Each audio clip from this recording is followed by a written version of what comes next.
Hey, what's up guys? Alex here. So I wanted to pause on some of the videos about kind of the strategy creation, strategy planning, programming ideas with the goal setting and priorities and everything, and just talk about like why those ideas and those concepts are important, especially when I call this the elite athlete series, why it's important if you're looking to kind of go from wherever you're at now to the next level as an athlete, be that like a high performance program or just kind of, into professionals, into college, that elite athlete status, right? So why are these things important? I think the biggest thing that makes an elite level athlete or high performing athlete, or the athlete that's at the next level that you're maybe striving to be, stand out from, maybe somebody who's below them or at a different level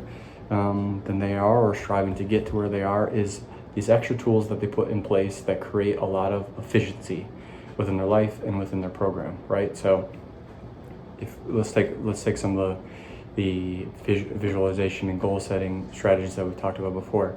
Those who don't have those in place, there's often a lot of forks in the road, decisions that need to be made at the last second, maybe a lot of unknown and uncertainty, and that can take up a lot of time. It can eat a lot of energy, it can eat a lot of effort, it can eat a lot of focus and attention.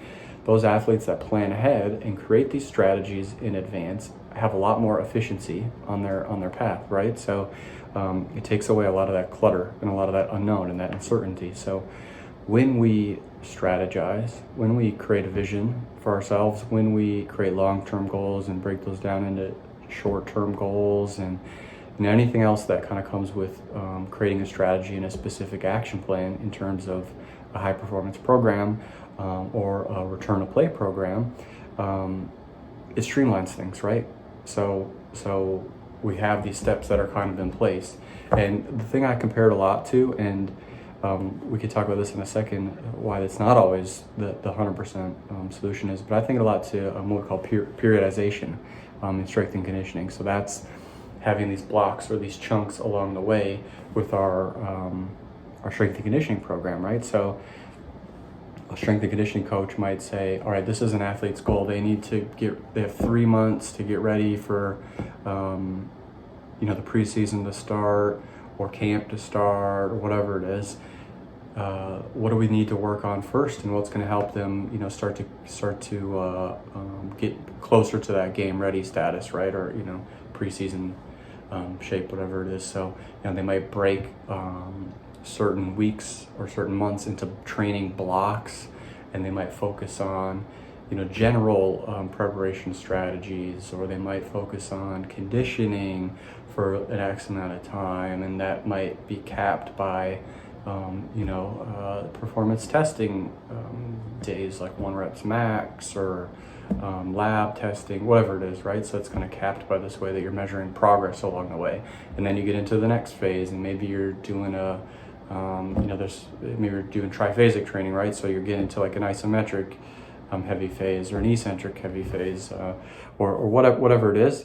That's an example of how of periodization, and how there's this kind of plan ahead of time, and you break things down into these digestible chunks, so that by the end, the hope is that you've met your goal for whatever is happening. Now, the caveat to that is, and some of the downside is, when you're that prepared and things maybe don't go the way you want them to, if you don't have a backup plan or a pivot or anything, then you sometimes are stuck, right? You had a plan and you didn't get there, or there's a little setback, and you're like, shoot, I had this plan in advance, like what do I do now? That's sometimes the setback with a true strict periodization program, or just generally this strategy planning. But having a pivot, having a backup plan, or having some flexibility is what can be really beneficial. So if you're an athlete and you're thinking about, how much time you have, you're thinking about the long-term goal, you're breaking that down into short-term goals, it's good to say, okay, what if I don't meet this short-term goal, then what? Or what if this obstacle comes up? What do I do, right? So you're kind of thinking ahead about what could happen, having some pivots along the way so that you can continue to work efficiently towards whatever that goal might be. So stepping back a little bit, zooming out a little bit, having a strategy, a goal setting strategy or vision or whatever it is, a periodization program, something like that, it helps create that efficiency because you don't have to think about every single step as you're doing it. You've maybe thought about it ahead and you kind of know what's next, and it just makes things a little bit more streamlined. I also think why strategies like this, the mindfulness side or the planning and prepping side of things, the strategy creation side, apart from just creating a lot of efficiency, it helps put some control around things. So before I said, it helps with the uncertainty and the unknown. If we can have control over certain things within our life or within our week when it comes to sport, or practice or recovery, whatever that is, that in turn takes a lot of that unknown and uncertainty out of the place. So I think a lot of things, especially as an athlete or as an everyday human being, that put a lot of external stressors on us are the unknown and the uncertainty. What if, right? What if I'm not ready for this, all that kind of stuff. So we can remove some of that from the equation. It takes a lot of that stress down. So just being able to have a plan for a lot of things helps put a lot more of that chunk or that piece of the puzzle into our control. So we take out a lot of that unknown and that uncertainty. And then I think just generally, the last main thing, and there might be some other things, but the last main thing that I was thinking about on top of, efficiency and control is generally just makes you better at being an athlete when you're able to say, all right, this is what I want to do. These are the steps I need to take. It keeps you on track. Like it lets you say, all right, this is what I need to accomplish. How am I going to accomplish it? This is what I need to do. And if I'm not doing that, then I'm not going to be at, where I want to be versus, an athlete who maybe doesn't plan ahead, doesn't have a program, hasn't thought through their strategy.